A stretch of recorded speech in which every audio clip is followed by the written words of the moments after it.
Welcome to మన channel small bye 360 ఈ వారం లోకనాయకుడు కమల్ హాసన్ అండ్ మణిరత్నం గారితో 38 సంవత్సరాల తర్వాత కొలాబై తీసిన సినిమానే థగ్ లైఫ్. ఈ సినిమాలో సిలంబర్సన్, త్రిష, నాసర్, తనికల భరణి అని ఇంకా చాలామంది నటిస్తున్నారు.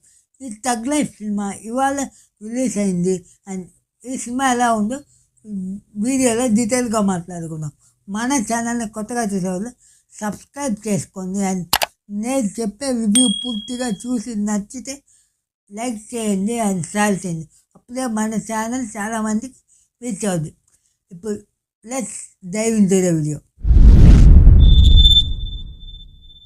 ఫస్ట్ ఆఫ్ ఆల్, మణిరత్నం గారి కాడి నుంచి ఇలాంటి ఒక సినిమా వస్తుందని నేను ఎక్స్పెక్టే చేయలేదండి.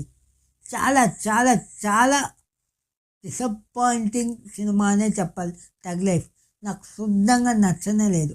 ఈ సినిమా స్టోరీలోకి వస్తే, కమల్ హాసన్ ఒక గ్యాంగ్స్టర్. ఢిల్లీలో ఒక షూట్అవుట్లో ఒక చిన్న పిల్లోడి వల్ల ఆ షూట్అవుట్ నుంచి తప్పించుకున్న కమల్ ఆ పిల్లోడి నాయన చనిపోతాడు.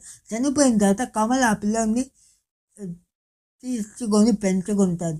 పెంచిన తర్వాత పెద్ద అయిన తర్వాత ఆ పిల్లోడికి కమల్కి దేనివల్ల ఫైట్ అయింది, అండ్ లాస్ట్లో ఎవరు గెలిచారు అండ్ డబ్బు ఎక్కువ ఆశపడితే ఏమవుద్ది అనే ఈ సినిమా. ఫస్ట్ ఆఫ్ ఆల్, ఈ సినిమాలో పాజిటివ్స్ అని వచ్చేసరికి పాజిటివ్స్ చెప్పాల్సిందే కానీ అంతగా ఎక్కడ ఏది పాజిటివ్ అనేది అనిపించలేదండి. And first 10 minutes Kamal Haasan ఎంగేజ్లో ఉండే ఒక సీన్స్ చూపించింది. అది మొత్తం మంచి పాజిటివ్ అనే చెప్పాలి ఈ సినిమాకి. ఆ సీన్ 10 నిమిషాలు తప్పక ఇంకా సినిమా ఎక్కడ మీకు ఒక ఎమోషనల్ మూమెంట్, ఒక పైకి లేచింది అక్కడ పడిన సినిమా ఇంకెక్కడ పైకే లేవలేదని చెప్పాలి. ఈ సినిమాలో ఒక సీన్ ఉంది, హిమాలయాల సీను. ఆ హిమాలయాల నుంచి పడితే ఇంకంతే లాస్ట్ ఆ సినిమా కూడా అంతే. అక్కడ పడింది, ఇంకా సినిమా అయిపోయేదాకా పైకి లేనేలే. కమల్ హాసన్ పర్ఫార్మెన్స్ వచ్చేసరికి కమల్ గారు తనకి ఎప్పుడు ఉండే పర్ఫార్మెన్సే ఇచ్చారు. ఆయన పర్ఫార్మెన్స్ వేలు పెట్టబల్ల. అండ్ సింబు తనకు ఇచ్చిన రోల్ చాలా కరెక్ట్గా యాక్ట్ చేశాడు. తనకున్న ఇదిలో బాగా చేసేదని చెప్పాలి. ఎస్పెషలీ ఫస్ట్ హాఫ్లో సింబుకి కమల్కి జరిగే సీన్స్ వచ్చి చాలా బాగా వచ్చినాయి. అండ్ ఫైట్ సీన్స్ వచ్చి చాలా బాగా కమల్ సార్ ఫైట్ చేసేవు. అండ్ కొరియోగ్రాఫర్ బాగా ఫైట్ సీన్ని రాసుకున్నారని చెప్పాలి. అండ్ సినిమాటోగ్రఫీ కూడా చాలా బాగుందని. ఇంకా బాగలేని దానికి వస్తే చాతంత ఉంది. ఫస్ట్ ఆఫ్ ఆల్, సినిమాలో బాగలేనిది వచ్చి సెకండ్ హాఫ్ ఫుల్గానే బాగలేదు. దాంట్లో సెకండ్ హాఫ్ వచ్చి అసలు బాగలేదు, చాలా ప్రెడిక్టబుల్గా ఉంది. అండ్ సింబు ఆ క్యారెక్టర్ ఆర్క్ వచ్చి సెకండ్ హాఫ్లో చాలా వీక్గా రాసుకున్నారు.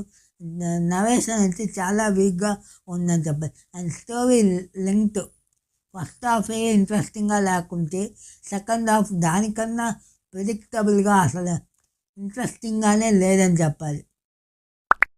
అండ్ త్రిష క్యారెక్టర్ ఈ క్యారెక్టర్ని త్రిష ఎందుకు ఒప్పుకుంది అని ఇప్పటికీ నాకు అర్థం కదా. ఇలాంటి క్యారెక్టర్ త్రిష చేస్తే ఇంకేం చెప్పాలి. త్రిష లాంటి ఒక హీరోయిన్ ఇలాంటి క్యారెక్టర్ ఒక వేస్ట్ చేసుకుందని చెప్పాలి. మణిరత్నం వేస్ట్ చేసేవి. అండ్ నాసర్ గారి క్యారెక్టర్ ఏది అంత వెయిటేజ్గా, అంత ఎఫెక్టివ్గా, తనికల్లి భరణి గారి క్యారెక్టర్ ఏది అంత ఇదిగా లేదు. అండ్ అశోక్ సెల్వన్ ఒక తమిళ హీరో పోలీస్గా నటించాడు. ఆ క్యారెక్టర్ అయితే అట్ట పోతుందే కానీ ఒక ఎఫెక్టివ్నెస్సే లేదని చెప్పాలి. కమల్ హాసన్కి ఒక 3 సార్లు సినిమాలు వచ్చి బుల్లెట్లు తగులుతాయి, చంపేదానికి అటాక్ చేస్తాం. కానీ ఎన్ని బుల్లెట్లు తగిలినా ఎక్కడి నుంచి పడినా కమల్ హాసన్ గారు చావనే చావు, మళ్ళీ పైకి లేచి వస్తారు. అది ఎలా అని తెలియలా. ఒక్క బుల్లెట్ తగిలితేనే ఒక హీరో చేస్తారు. కానీ కమల్ సార్ ఎన్ని బుల్లెట్లు తగిలినా కానీ, ఎన్నిసార్లు తగిలినా కానీ మళ్ళీ మళ్ళీ ఫీనిక్స్ బర్డ్ లాగా పైకి లేచి వస్తానే ఉండరు. ఇది ఉత్త కమల్ గారి వల్లే అవద్ది, మణిరత్నం గారి స్క్రీన్ ప్లేలోనే అవద్ది అనుకోవాలి. అండ్ ఇంకో బిగ్గెస్ట్ బ్యాక్ డ్రాప్ వచ్చి AR Rahman music. AR Rahman మ్యూజిక్ని వంక పెట్టే అంత పెద్దది కాదు, కానీ ఏఆర్ రెహమాన్ గారి మ్యూజిక్ బాగలేదని నేను చెబుతాను. అది నా వీడియోలో నేను చెప్తానని ఇప్పుడు దాకా అనుకోలే. ఈ సినిమాకి బిగ్గెస్ట్ లెద్దాం వచ్చి ఏఆర్ రెహమాన్ గారి బ్యాక్గ్రౌండ్ స్కోర్ చెప్పాలి. చాలా వీక్గా ఉంది బ్యాక్గ్రౌండ్ స్కోర్, ఎలివేషన్లే లేనట్టు ఉండింది. అండ్ సాంగ్స్ వచ్చి ఏది అంత ఇంప్రెసివ్గా లేదు. ఆ జించా సాంగ్ ఒకటి కొంచెం బాగుండింది. అండ్ ఈ యాక్ట్రెస్ కాక ఇంకా అభిరామి గారు అండ్ లక్ష్మి గారు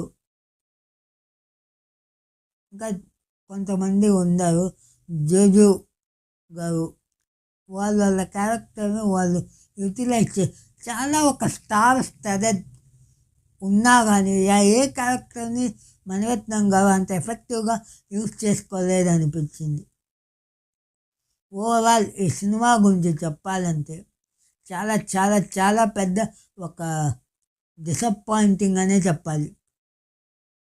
ఈ సినిమాని మీరు చూడొచ్చా అంటే ఖచ్చితంగా అవాయిడ్ చేయొచ్చు అని చెప్పాలి. కానీ ఒక్క విషయం అండి, ఈ సినిమాలో రన్ టైం కూడా 2:45 నిమిషాలు. ఎప్పుడెప్పుడు సినిమా అయిపోద్దా, ఎప్పుడెప్పుడు థియేటర్ నుంచి బయటికి పరిగెత్తదామా అని ఉండింది. అలాంటి ఒక ఫీల్ మనకి మణిరత్నం గారు ఇస్తారని నేను ఇప్పుడు దాకా అనుకోలేదు. మణిరత్నం గారి ఫిలిం కెరియర్లోనే ఇది ఒక చాలా వీక్ సినిమా అని చెప్పాలి. అండ్ ఈ సినిమాకి మన ఛానల్ ఇచ్చే రేటింగ్ వచ్చి 2.25/5. ఇలాంటి వీడియో మనం మీ ముందుకి జెన్యూన్గా తెస్తాం. మన ఛానల్ని సబ్స్క్రైబ్ చేసుకోండి అండ్ కింద బెల్ బటన్ని ప్రెస్ చేయండి. అప్పుడే మన వీడియో మీకు లైన్గా వచ్చేస్తుంటుంది. ఇంకో వీడియోలో కలుసుకుందాం. బాయ్.